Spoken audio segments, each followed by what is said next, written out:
Hello everyone and welcome back to EPIC39 with myself and Sheep. We're back in the desk again after a very long day of CS, a number of games in the upper and lower bracket so far. This time with next in line versus Linx Legacy to make it through to the lower finals. Yeah, and I mean, this is one of those games where probably beforehand you wouldn't expect one of these teams to be here, and that's pretty much Linx Legacy. Yeah. They got through somehow. Yeah, I think you've been looking sort of before, so worth mentioning the teams that we've got in the competition at the moment, because we've only got 4 of them left in this sort of stage. So next in line, Esports and Linx Legacy, obviously, that's who we're seeing now. They've made it all the way through the lower brackets. Then, of course, you've got 7am, who are already through to the finals. And then, finally, you've got the Neighbours, who just lost to 7am before, and they're going to be playing the winner of this game. So a big surprise there, I think for most people, is that Verdant aren't included in that top 4 of the teams that have come through, and these are the ones that we're going to be seeing. Yeah, and the previous map against Verdant, it was the one that it was the one that they played before this. Yeah. It did go. It did go all the way, but Verdant, they were out of it. They were playing against Next in Line. They were. I mixed them up, but they were actually playing against Next in Line, which was probably a bracket move that they made. Well, not intentionally, of course, because who wants to play Next in Line in this tournament? Well, like they made that move, and it hurt them a lot because they did take a map off of him, but it just went downhill from there. I was there. It was complete silence. Yeah. And you look at these two teams coming into this as well. Next in line seem to be the clear favourites moving forward. I think it's fair to say that Linx Legacy probably kind of the underdogs in this one, but they've thrived in that environment. They've done really well so far, Linx Legacy. As a team, as individuals, they've done a solid. But generally, the vibe in that camp, just being downstairs in the LAN hall, you are able to pick up the sense of how everything's going. Next in line feels very, very positive. And Linx Legacy, despite being through this far, there's generally a feeling of negativity around the camp.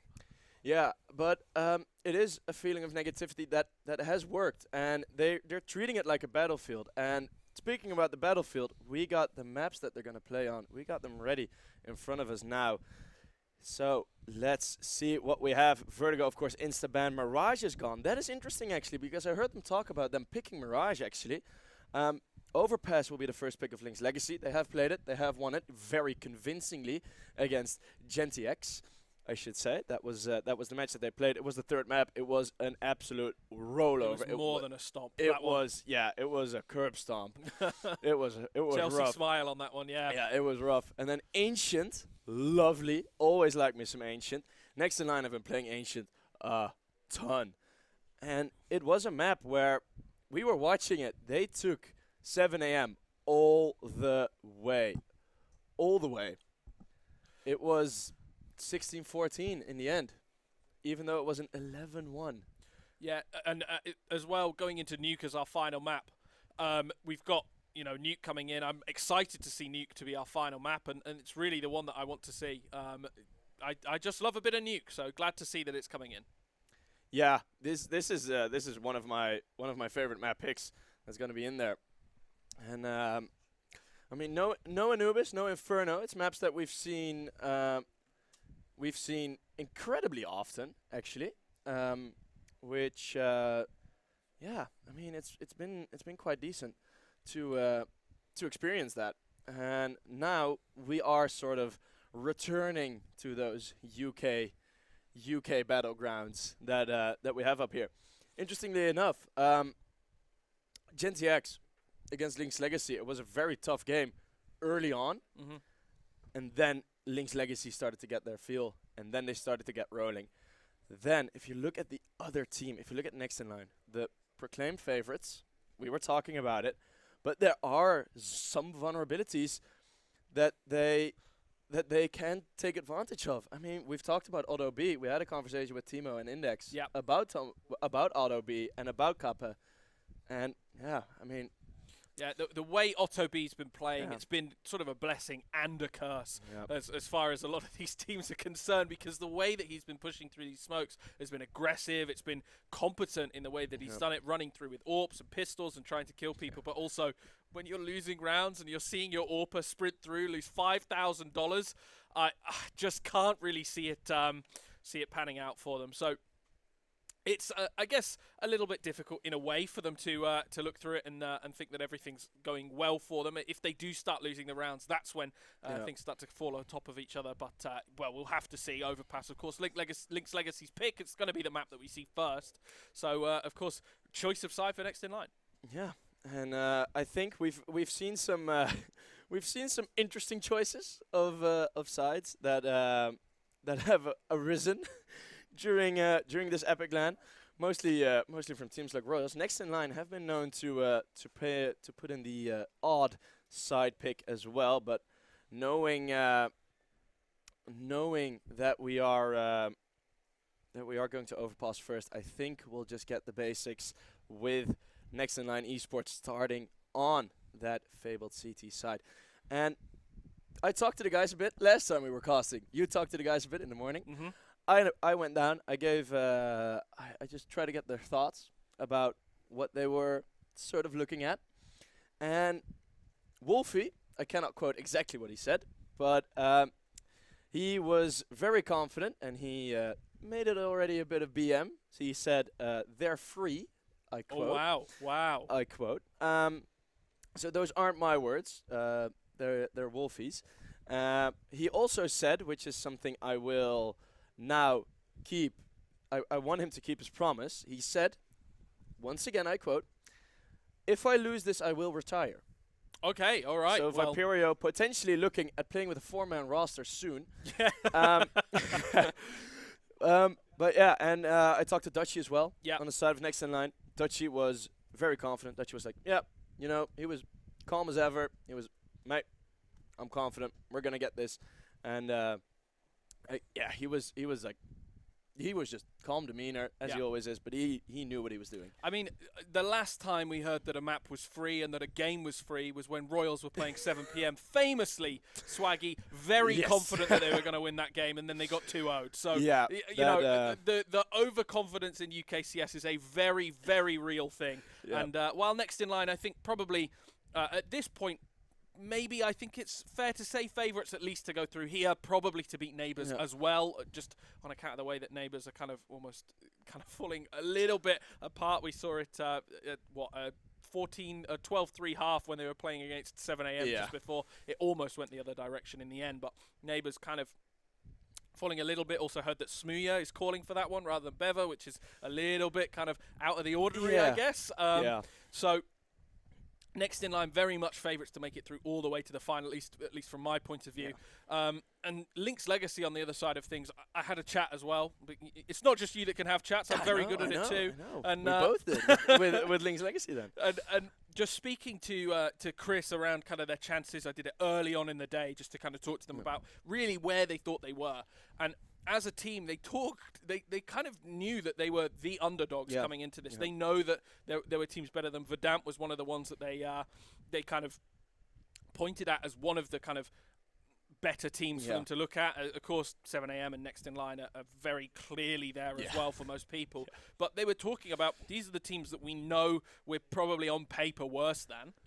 And they're very, very aware of that. They don't shy away from it. But they have already done work as a team. They've looked very good. They've looked competent. They've looked very together as a unit. That's kind of been disappearing a little bit as we've got further through. They've lost a little bit of that cohesion. Not massively. I think it's just fair to say that some of the maps have been a little less, less team play and a bit more puggy in the way that they've been playing them. It's just whether they can band together and bring that through again, because I think they're quite enjoying being the underdogs, especially at this stage now, as far through as they are. It would be wonderful, I think, for Linx Legacy to really give themselves a name if they were able to get through here, make it into the top 3. Yeah, definitely. And I mean, talking about that puggy playstyle, it's pug usually, like saying someone has a puggy playstyle usually isn't meant positively. No. But it's if you channel it correctly, and we've seen a lot of these teams at this LAN, for example, GenTX, who have made top 6 with some incredible runs, and 7 p.m. as well, both teams who are out at the moment. They were at the same side of the bracket as Linx Legacy. But they had some maps where if you channel that pugness, that scrappy sort of messy thing, I mean, the same as Otto and Kappa are doing. If you channel that correctly, it is an immense advantage. Yes. And I think we're going to see some rounds that will go fiery head-to-head. Like, we're going to see Miley Cyrus, Hannah Montana. We're going to see the best of both worlds, probably. Oh, what a reference. Yeah, it's a beautiful reference. Thank you, man. I got to say, I think that's really a spot that Linx Legacy have to be trying to exploit. Is realistically, I think Otto B is both. I said this, a blessing and a curse. Really, he's the weak spot for next in line. Not that he's particularly poor when he's in the game. He's one of the best performers, but the way in which he plays leaves so much room for exploitation. A good team, a really solid team, should be able to look at what Otto B's doing and really look at it and say, this stands out like a sore thumb. You shouldn't really be able to get away with this. It's very reminiscent of sort of Stewie 2K at Cloud9, where he just jumped through the smokes and get away with kill after kill after kill. Eventually, teams figured him out. He stopped performing as well, and then there was a whole debacle with SK where things really went pear-shaped. But it was... You look at that team, and you see Otto B, you think this is very much that kind of Stewie 2K kind of vibe, where he's just jumping through the smokes, he's getting away with these kills, he's going very aggressive on the AWP. But if they're able to pinpoint him, find where he's playing on the CT side, either one, they should be able to really deliberately get away with a 4 versus 5 early on in the rounds. And I mean, half of his peaks have been with the most expensive backpack you can carry in CS. He has been known to just mid-round, end-round, just, I don't need the op anymore. Just Tech9. Who cares? Why'd I buy it? Like, and then just indeed Tech9, even USPS, even Glock. We've seen him just straight up in a fight before he's even missed or fired a shot on the AWP. Just straight up, pistol. Yeah. And we've seen some massive BM from him as well, nearing the end of the previous map. I mean, they were 14-2 up. The Negev came out. The final kill that got them into this game was made by Sawdoff. Really? Yep. Wow. I mean, a great way to make it through. There's no better way, right? Yeah. It was 3 shots long range on ramp, so it was even worse. My word. So that was painful for them to get in. And as you said, Linx Legacy, they are indeed feeling like the underdogs. They quoted all the players. They said, "We'd hope we can win," or we're gonna hope we win. Yeah. So they were very, very uplifting, and I've seen some players talk like, "Oh yeah, there's like toxicity, there's tilt," but mostly I think if Chris, the most important part for Chris, because he motivates his team really well, and he keeps them straight. He keeps them on the line. The most important part is that Chris does not lose himself. Yes. Because if Chris loses himself, then it starts going rogue for Linx Legacy. And I think that is going to be a very important part. So we're going to, early game, definitely we're going to keep an extra eye on Chris to see how he's starting off. Because I think that could be a winning condition for Legacy. Yeah, very much so. I think you're absolutely right pinpointing Chris. And I'm hearing in my ear that we are ready to jump into the game. So we will be getting in straight away into Linx Legacy's pick. We're jumping in without a knife round, of course, because it is the choice of sides from next in line, and they have opted to go on that CT half, which is exactly what you would expect on Overpass. Of course, we've seen some pretty stonking CT halves. If you did tune into the Neighbours 7 AM game before, you will have seen that Neighbours were on that CT half, 12-3 down, ended up bringing it back to 16-14, dropping only 4 rounds when they moved on to the other half. Obviously ended up losing, but that shows just the power of it, and Linx Legacy on that T side hoping to do a little bit better than just the 4. So what you're saying actually is that the T side doesn't really matter. I think that is an oversimplification. First half doesn't matter, but they do get the opening pick on the side of next in line, so the floodgates have been opened. Lancelot, a player to also keep an eye on as to how well he's going to play. He's been a bit hit or miss, but he's been having some good performances. They got the bomb now, 4 versus 5 retake, trying to move in. Zach, I think this is going to be next in line's round already.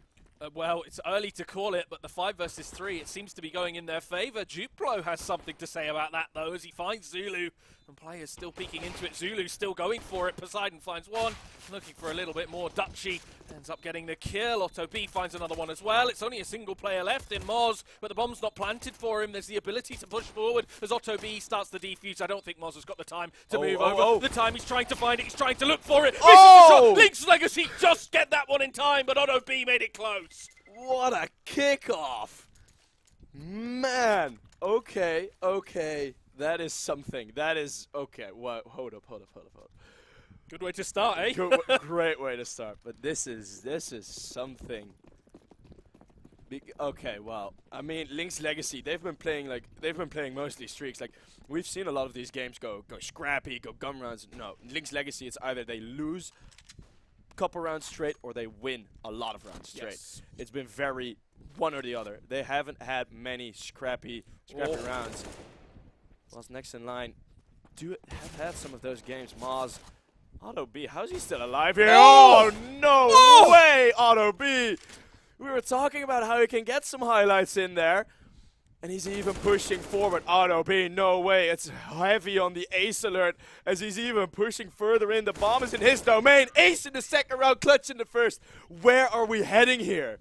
Well, they've set a precedent, haven't they? Damn. I mean, wow. Oh my God. The way these guys are playing. Otto B with the 5K at the end, when it mattered as well. And you saw, that's his reply to the clutch before. He's the one that lost in that 2 versus 1 trying to defuse the bomb.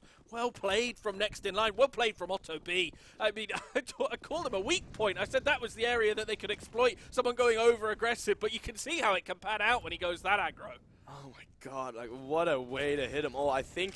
Because he fired 2 shots tagging him, I think it was 2 collaterals that actually did the damage. And now with the AK, it's only going to be 1. Are we going to see like concentrating? We're concentrating of rounds? It might. I mean, we as a duo, we mentioned it before. We sort of invite this apparently. This type of game. It's the perfect round as well, or game I should say, for this to happen. I think both of them, we talked about how Linx are the underdogs, but they're relatively equally matched in a way. They're closely matched for sure. Yeah. And so I think if we are going to get overtime, this is the one to see it. Well, there's Chris chiming in as well, another player that we highlighted at the start. Wonderful headshot from him, and it's Lancelot too. They're planting for bank. Well, Moz gets the kill on Dutchy as well. This is unreal the way that they're playing. Zulu needs a 1 versus 4 clutch to finish this one off as he pushes through bathrooms. He's made himself known. He's made his presence very well known at this stage with 3 players holding into this position. They shouldn't peek into him at this point. He doesn't have a kit. He doesn't really have the time to do it. He does eventually pick one up, but there's no chance that next in line are going to win it. The AK's saved, but that's all he's going to save. Well, and his life, I guess, but next in line, they're going to fall behind once again, and I think we've got the makings of a very solid game so far, because when they open this hard, this fast, at 9 o'clock at night as well, it feels like they're just waking up in terms of their presence in the server. They're daylight fresh. Yeah. It was a bit of an extended break. I think it's the longest break that these teams have had in between games, pretty much, since it's about 2 hours almost. Yeah, there was quite the free time for all of them, as sometimes I think during the game we do have the camera pointed straight towards the Linx Legacy roster. So if we get some celebrations off of them, we might be able to show them. But this doesn't feel like a next in line bye after a round they've lost against Nico. It really doesn't. They've bought as hard as really you would expect them to do if they'd been winning rounds. You'd think, oh, maybe if they'd won pistol and they'd saved this MP9 and the FAMAS through, and players have picked up AWPs and AKs in the meantime. It's very much not a buy that you'd be expecting now. It's weird and it's working. 1 picked up AK, enough for 3. And, I mean, it is going to go back and forth. Linx Legacy, I mean, they're stopped right at the gate in the monster's mouth. They get eaten by Zulu's AK. And Chris, he's going to look for the jump. Does he hit that? No, he does not. I mean, yeah, this is 1 versus 3. I think if any mistake is going to be made. It wasn't really a mistake, but still. I mean, Chris might be running to A. Always a chance here. I mean, Kappa, nowhere near. I mean, it has a FAMAS. If he dies, it's Otto B on just an AWP, and that's a pretty difficult weapon to win in a 1 versus 1. I mean, you know, he's 1 shot really either way, Chris. So the AWP could be a bit of a detriment to Otto B in this scenario. What they should be doing next in line at this stage, and I'm glad to see them do it, is sort of sticking together. Chancing it towards A or Heaven is probably a lot better of a choice than switching this one round, but it does allow them that opportunity to kind of group up and try and retake together. Allow them the $800 in the bank. It doesn't really matter. You just decide to play together, and that is exactly what they're doing, just waiting for Chris to peek in, and well, that's a nice kill from there from Kappa, as Chris ends up falling down, but 1 for 1 in the rounds. It's just going kind of back and forth at this stage as Linx Legacy drop another one. We end up 2-2. The two Finns finish it. That was horrible. Yeah, I mean, we're probably going to see a worse buy now than we had in the previous, because now they're going to be on M4s and FAMASs, if they're lucky, because you're not going to go against a potential full SMG buy without head armor. I say that. It's not even an SMG buy. 3 of them have bought AK-47s. Well, that bomb plant has allowed them util as well. I mean, it's looking to go back and forth, but the thing is, there is a pretty big dependency on which team is going to sort of forfeit the settle first, right? Sure. Because there is going to be saving needed at some point, and of course you can force it upon the other, but I think the T side have to be forced to save, and the CT side might have the decision, and that decision might be forced upon them as well. Wolfie with 2 up from the connector, and they're connecting all the shots. Linx Legacy going to be first to eco. The pre-shots there by Wolfie, just firing around the corner. I'm surprised Moss even got a kill on that AWP then. I mean, impressive stuff.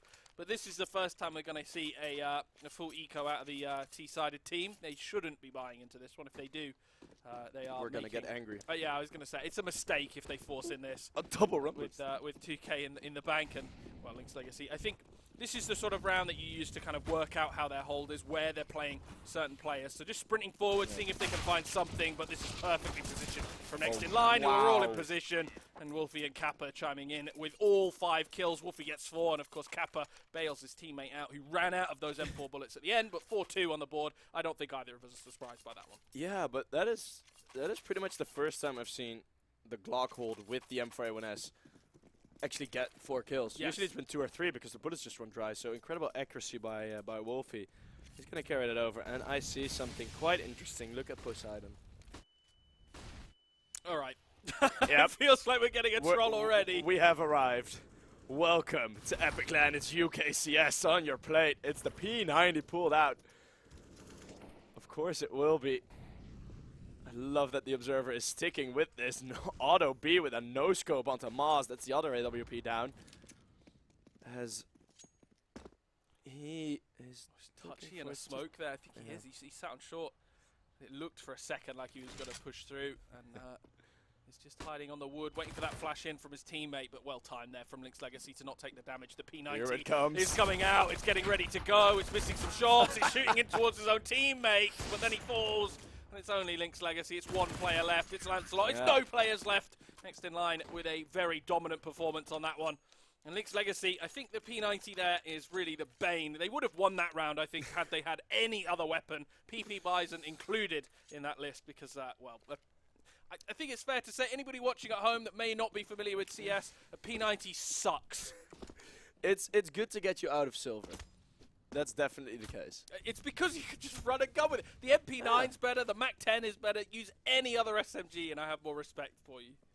Yeah, I will look for PP Bison ace clips, as now this is, I think, the advantage that they had of having that Glock round, because now look at how aware Lancelot is. He doesn't hit the shot, but they know how they're playing against sort of eco buys, right? So they have the plan that Next in Line have for these types of rounds. They have it set up. I don't think they're expecting. Still you have to hit the shots, but yeah, they are messing about. Look at this. Bit. It's coming through connector. Well, Zulu, yeah, that is Zulu plus Kappa twice. Zulu plus Kappa squared. As I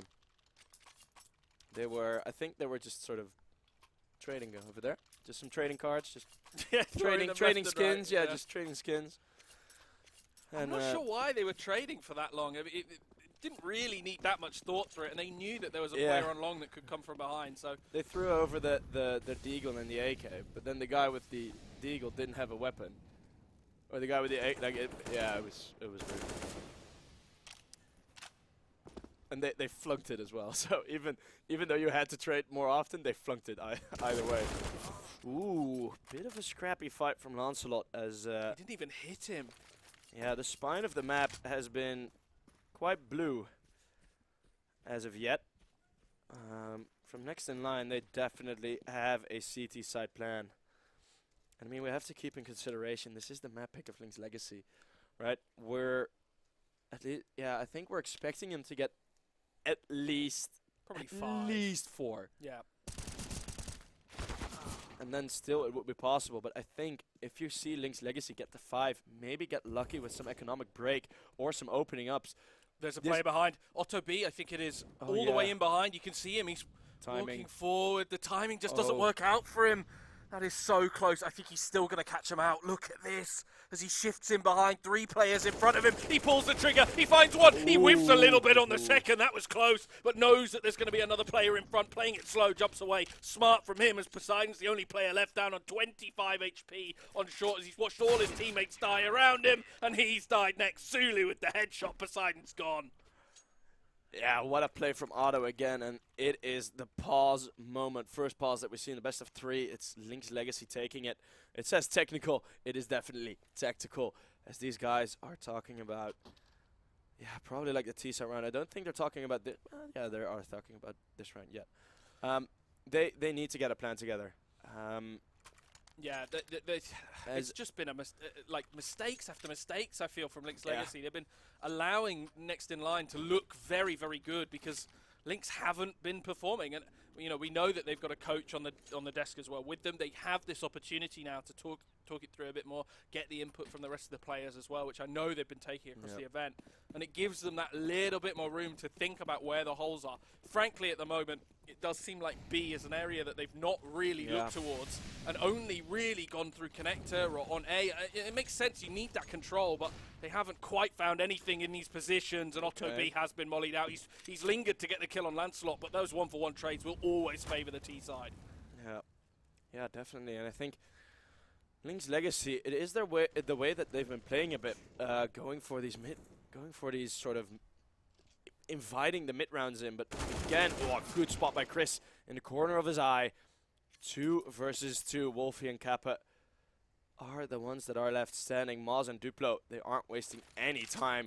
They are going towards this bomb site. Wolfie, he's going to be a bit late, but I think it looked like there was a lack of armor, but Kappa on his own. Wolfie was on his way to help, but he doesn't need man's best friend. I think you're right, by the way. I'm almost 100% sure that he didn't have armor. And, well, Otto B pulled out a scar. Already? All right. Is this where we're heading? Okay. Well, we mentioned it, that even in the best of ones, we haven't seen much BM. Even in the games Next in Line have been playing, Next in Line have definitely gained some confidence throughout this throughout this tournament. Yeah. And Lancelot instantly opens up to Dutchy, who hasn't been having the greatest of times. I mean, he's calling well, as they are performing immaculate as of yet. But himself not performing, it could become an issue if Linx Legacy managed to exploit it. The one thing is that is also curious. Of course, it's overpass. You don't see it as often, but executes. What, just a set execute just a towards setup. one of the sites? Yeah, I don't really think we've had the opportunity to even get that far, to be honest. Linx Legacy have been shut down so much in the early and mid round that they've not really had the opportunity to push towards the site. I think the only time we've really had it has been pistol round. So Linx are very much falling afoul of it at the moment, but 6 rounds difference, it's really easy to turn that around if you just win a couple in a row. CT economy isn't great, and when you just in general, and if they keep Poseidon, he's gonna get found. Oh, they pushed through B. Lancelot getting one, and actually very well traded there by Moz. Yeah. Smart from them as Linx Legacy start this push towards this site, and Otto B ends up falling. The Scar not going to be allowed to do what it wants to. Wolfie makes him presence known in connector, down on 31 HP though. This HE grenade has to be perfect to do as much damage as he's going to want to do, and the HE on the other side of things is a lot better. The international player in Duplo finding that kill. And there we go. There's a third on the board for Linx. That's exactly what we wanted to see. They're playing some hot potato with each other. You keep it. And you can see Otto immediately thought better of what he did in the last round. That BM worked not at all. I think Duplo got the press LT to throw the grenade back prompt from Call of Duty. Modern Warfare 2. From Modern Warfare 2. He just yeeted it back, and it was decently more effective. And yeah, that could have fallen apart at the middle. Just from the middle, could have imploded with the spray nearly connecting in connector. Yeah. A couple of links there, and Linx Legacy. This isn't even on purpose. A couple of links there. Linx Legacy are moving their way in. They have very slow setup rounds, but they are being proactive, right? I've seen rounds on overpass where people just wait in this area. Like, they are constantly advancing, but without really putting any pressure on. It's now Wolfie again in toilets. No support from Otto this time, although he is arriving from long. Wolfie gets one. M4 not good for a second, as it's only the one in it. Chris, that's a great shot on Otto. That's a confidence builder. Huge. Otto could have done massive amounts of damage from that position.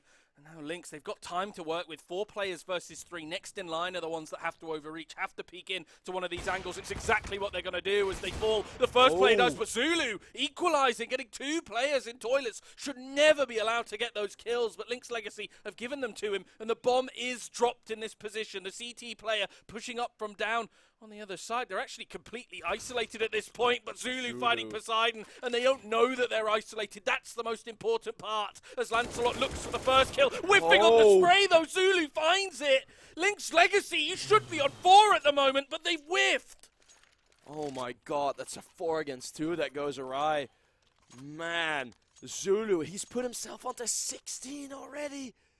Onto 16 already. I was talking to some of the guys behind some of the other teams, and they were like, yeah, Zulu is one of like the main guys. Like, Zulu, his consistency is one of his greatest strengths. And I mean, I've been knowing the guy since Dripman, and he's currently looking very drippy. Yeah, a lot of the players are. Zulu finding another one there, Wolfie as well. You wouldn't even be able to tell that this is a half buy from Linx Legacy, the way that this round has gone, doing no damage thus far. Finally get 23 down onto Dutchy, but look at the kills across all of those CT players. 14 on Wolfie, 12 on Otto B, 17 on Zulu, 11 on Kappa. It's just all performing well, just far above the IGL, of course, providing most of the tactics for the rest of the team. But yeah, Linx Legacy, on the other hand, every single player is negative, which, I mean, you'd expect in a 9-3 scoreline, but we've seen before players like TVS show up when they're losing. Is it 2015 again, where the IGL just doesn't get frags? MSL style, yeah. MSL style. There we go. Wolfie and Zulu, of course, they're the pair to close it up. Full house for the Wolf and the Zulu, both treading along the savannah. As 10-3. We're now looking at danger area, because still, like, we're gonna keep reminding you guys, it's Linx Legacy's map pick. 4 is enough on overpass. We've seen it more often than not that 4 is enough on overpass, and it's not that they like haven't been showing up in their aim. Like, yes, there've been a couple of whiffs, but in terms of tactics, it's still like being done quite decently. Like, these trades are looking efficient, and if you're on the CT side, you're gonna get 1-2 kills there, at least. CTs are doing well as they find 2, and Chris dying as well. Zulu continuing that fine form, and only a single player left in Poseidon. My word, I feel sorry for him. All the way over in connector by himself. He's watched his teammates die and starts sprinting forward to try and find something, but I mean, is there a point when we say that next in line are just running away with this? This is Linx Legacy's map pick. This is the moment that one of these two teams disappears from the competition. Yeah. They are gone at this stage. And 11-3 down, they have to find at least one more round, and they don't even look close to doing it. Yeah, it's I mean, Zulu's on 11k. Yeah, Zulu, yeah, on 11k and on a 4 KD. Oh my god. That is just he's man. He's unplayable at the moment. He's even unspeakable at the moment as I'm choking pronouncing his name. Mars, that's a good start, but we've seen them. We've seen Linx Legacy slow down the pace so incredibly much as soon as they get the opening pick, and it has caused them trouble because next in line, what I've noticed, it's not even auto just now. Everyone is being proactive. They thought, well, let's not reel auto in. Let's cast each other. Like let's just travel with them. Great shot, though, by Lancelot. Zulu, yeah.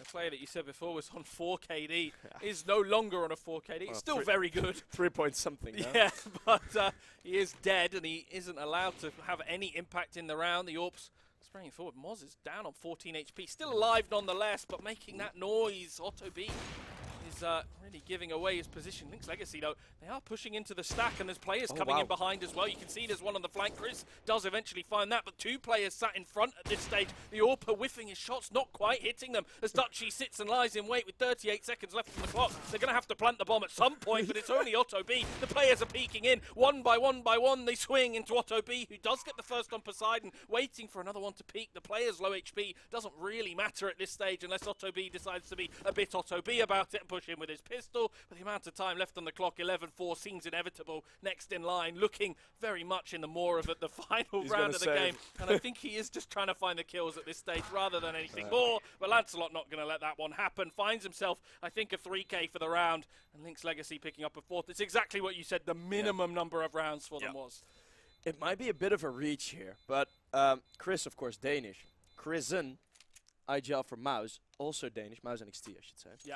Also Danish. I have seen both teams play this exact tactic. Mouse NXT did it very late in the round on A side and that one time. What they've started to do, which is some strategy I've rarely seen in Tier 1, as soon as you get to the bomb side, wait at the first line in the bomb side. So where they were standing right now, wait at the first line, because you know when you have the advantage but time is against you, waiting there, the CTs, they get so itchy because they haven't spotted bomb yet. Or they think, oh wait, maybe bomb has left already in the beginning of the fight.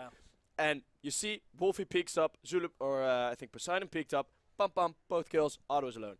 And then they plant the bomb. And it is a strategy that I love, absolutely love seeing. So that was something I noticed. I mean, it's sort of lovely to see these presented in Epic Land as well. Not a mixed team. These both are teams that play in ESEA competitions. They play, obviously, outside of that as well. As Moz from Linx getting the first one on Zulu. But it kind of doesn't really matter because next in line have pushed all the way through onto the B bomb site. Player hiding in back connector as well. In Otto B, he's been spotted out. 3 players are swinging into him. An unenviable position for the T-sided player, as next in line have to hold against this push coming through from the Linx Legacy guys, all in the same position. It's Dutchy that has the impossible job of fighting off against 2 and finds nothing for it. It's Wolfie and Kappa, the 2 that are left, 2 very strong players by their own right as they wait. Moz goes down first, Poseidon going to kill Kappa. In response, though, the bomb going to get defused and Wolfie unable to do anything in that position. The stand-in sprints away, 11-5 on the board, and he does at least keep his armor, but without any head armor, it's not exactly the most wonderful save. He still has to spend 1,000 to buy up, so pretty kind of useless, all things considered. That save maybe should have just gone for the kills. Yeah, maybe you should have. I mean, 300 per kill. If you get like 3 or 4, might be good. It also stops the CTs from doing exactly what you've just done and saving their half armor, which they're more likely to do anyway. Exactly, and we're gonna go straight into what we've seen already. Again, it's a bomb plant for the T side. This time it's not the T side winning this round. It is Linx Legacy getting 2 pistol rounds. Still only on 5. You'd think that would be a bad thing, but just a small reminder, we are on Overpass, and Overpass, every single map has been pulled straight to 50-50. Not Overpass. Overpass has become pretty much more CT-sided as time went on. It's never been more CT-sided, I think. As it is at this point, yeah. Previously used to be almost T-sided. I remember kind of over the years, every map has evolved so much. It's one of the things I love about CS. It's a slow burn. Even without changes. Yeah, it stayed exactly the same way. It's just tactically people have changed it up. I remember there was an era when Astralis were unbeatable on this, and then the moment that it became beatable, it was a T-sided map all of a sudden. But these sprays are coming through from Linx Legacy. It's actually going in favor of next in line, who end up with the 3-for-3 trade. Zulu watching short as well swings round, doesn't get anything. It's only Chris left. This is a perfect play from Chris, waiting, watching, but he's been spotted out. He peeks up a little bit early. The bomb plant, he thinks it's going down, but Dutchy gets the kill. That is a mistake from Chris. Oof. That is rough. That is a tough one. I mean, you're not going to get checked. If you're not checked, as soon as that bomb is going to get planted, you're not going to get checked. Yeah. At any point. No. So Chris, oh man, I think he just wanted to be a bit too much of a hero there. You can just wait longer. You know, let the T's have that $800. Win the round. That's the more important than stopping the bomb plan. I understand that, okay, like, one guy isn't going to be able to shoot back, But then the timing as well, it just didn't favor him. Like if Zulu peeks out backwards, it's an easy frag. So Chris now tucks under. Okay, this is dangerous. He's gonna get it. He has to. Yeah, this is dangerous for Auto B. But Zulu's gonna go away. Maz, he can now be found. Ooh, he's behind too. Chris. Oh no! Oh! Ay. That is very painful.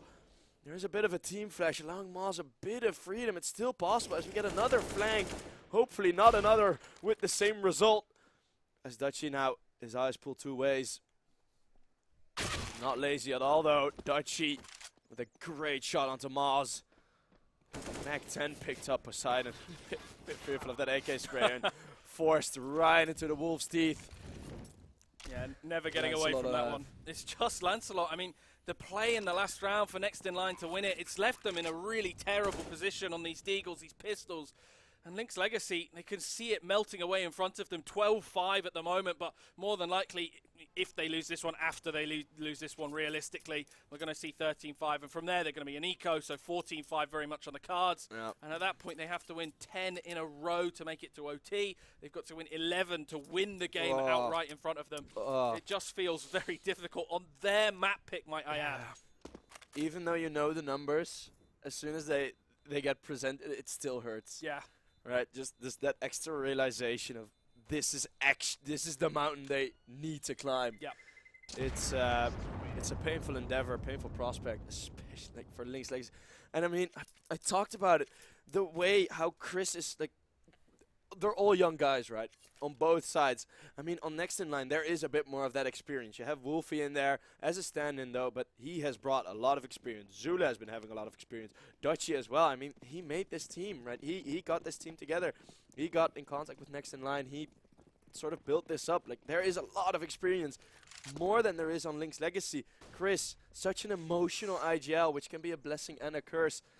And that whiff onto Auto B, I think we're going to be talking about that in between the games, because that trying might... a triple boost on long. Oh, yeah. They absolutely are, and it is not going to plan, I'll say that much. They've taken so long in this position that somebody, if they do just peek out, if Auto B peeks at any point, will find all 3 kills. They're trying to protect it, but they're already on the B-bomb site.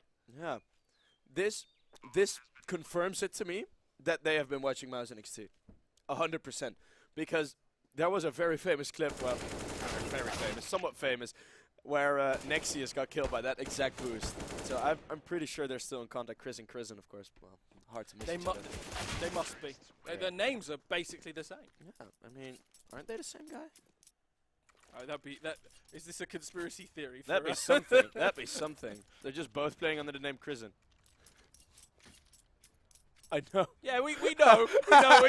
We're getting from over there. We got Neokai in the room telling us, yeah. No, you're saying this wrong. We know. Oh. Get to Auto. He's there with the okay, well, that's a bit disappointing. But, I mean, they're going for the boost. 14-5, as you said. It's going to be 9 needed to even equalize. And then you're at 14-14. They have pretty much 0 buffer now. Yeah, I mean, if they want to win this in regulation, 11 rounds in a row, we can't say that it's impossible. It's clearly something they can do. And obviously, 11 rounds in a row seems crazy, but once you've won 5, 6, 7 in a row, 11 feels a lot closer than really ever before, especially with the momentum shifting in their favor. They just have to take it round by round, and that's not a great way to start frag by frag as Poseidon falls. Linx Legacy, a player short. Well done to trade that out, though, as Kappa ends up falling. Just double peeking in, or jump peeking, sorry, I should say, as Linx Legacy sit and wait, but Dutchie getting a kill on the other side of the map. Things are really quickly falling apart, crumbling in the hands of the Linx Legacy guys. Yeah, and it's Chris again on an island, falling quickly, and great response by next in line. This is something that Linx Legacy didn't do. When you get that advantage, make pace. There has been no pace for Linx Legacy on the T side, and very, very little movement from them on the CT. Like, they haven't been really making the plays themselves. They've been awaiting them. I mean, it looks like they're a bit fearful of next in line at the moment. I mean, would you even say that this looks like their map pick at the moment, Sheik? No, absolutely not. 15-5, 10 map points. The first time LANer, the last one to go down in that round. Duplo, never been to a LAN before, so this is his first kiss to the LAN environment.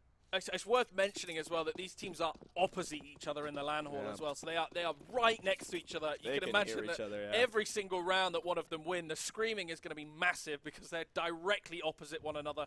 You can only imagine the crowds that are forming around them as well. As I think this is the only CS game that's going on right now.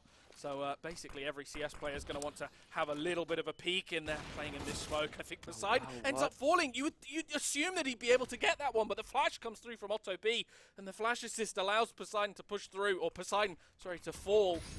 Next in line, Esports already a player up, and they're playing against, what, a Scout, two FAMASs, and an MP9. There's no advantage whatsoever for Linx Legacy, and it's only getting thinner. They're pushing forward. They're finding nothing at all as Dutchy getting that one. It's only Chris left. He's got a Scout in hand. That's a couple of kills, though, as he pushes forward to pick up the AK-47. The time is not on his side at this point. I don't even believe he has a kit, as he slowly shifts towards short. He knows that players are going to be holding him in connector, and I think 16-5 seems to be very much on the cards, unless Chris can pull something out of his ass.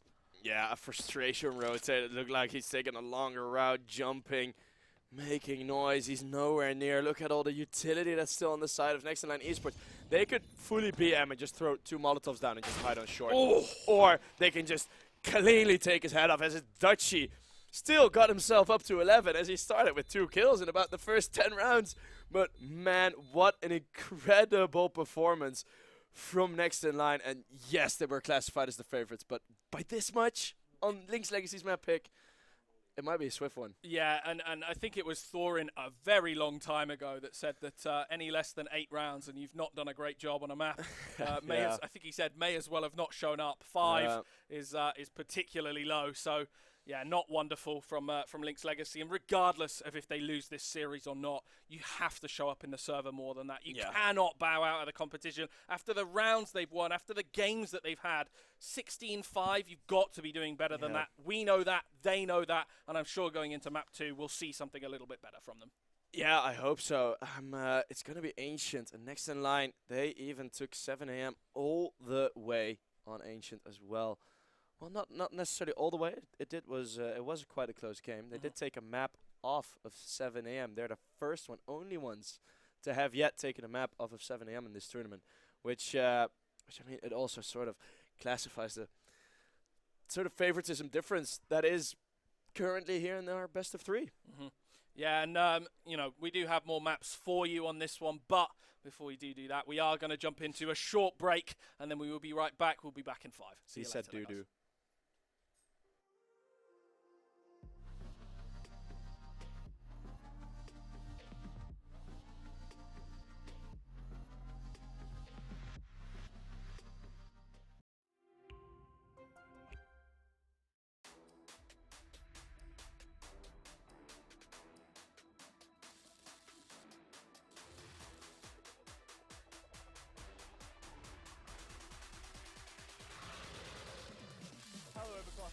Welcome.